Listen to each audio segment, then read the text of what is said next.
ડીસાના વણઝારા વાસમાં ગેસના બાટલામાં આગ લાગતા ફાયર ટીમે સમયસર પહોંચી આગ ઉપર કાબુ મેળવ્યો।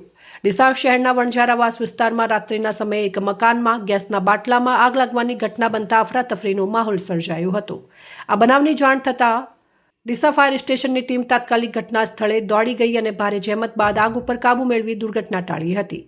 મળતી માહિતી મુજબ રાત્રે 9:14 પર ડીસા ફાયર સ્ટેશનમાં લેન્ડલાઇન નંબર ઉપર આગ લાગવાની જાણ મળી હતી અને માહિતી મળતા જ ફાયરમેન કમ ડ્રાઈવર ધનાજી એસ પરમાર સહિતની ફાયર ટીમ જરૂરી સાધનો સાથે વણઝારા વાસ તરફ રવાના થઈ હતી। વણઝારા વાસ વિસ્તારમાં પ્રવેશવાના રસ્તા પર વચ્ચે વિવિધ સાધનો અને સામાન પડેલો હોવાથી ફાયર ફાઇટર વાહનને અંદર લઈ જવામાં ભારે મુશ્કેલીઓનો સામનો કરવો પડ્યો હતો। તેમણે છતાંય ફાયર ટીમે પરિસ્થિતિને ધ્યાને લઈને જરૂરી કામગીરી કરી ઘટના સ્થળે પહોંચી ગેસના બાટલામાં લાગેલી આગને કાબૂમાં લીધી હતી। ફાયર ટીમની સમયસૂચકતા, હિંમત અને ઝડપી કામગીરીના કારણે આગ વધુ ફેલાય તે પહેલા જ તેમને કાબૂમાં લેવામાં આવી હતી, જેના કારણે આસપાસના મકાનો અને લોકોની સુરક્ષા જળવાઈ રહી હતી। આ ઘટનાએ શહેરના સાંકડા વિસ્તારોમાં ફાયર વાહનો માટે રસ્તો ખુલ્લો રાખવાની અને જાહેર માર્ગો પર સામાન કે અન્ય વિરોધ ન મૂકવાની જરૂરિયાત પર પણ ફરી એકવાર ઉજાગર કરી છે।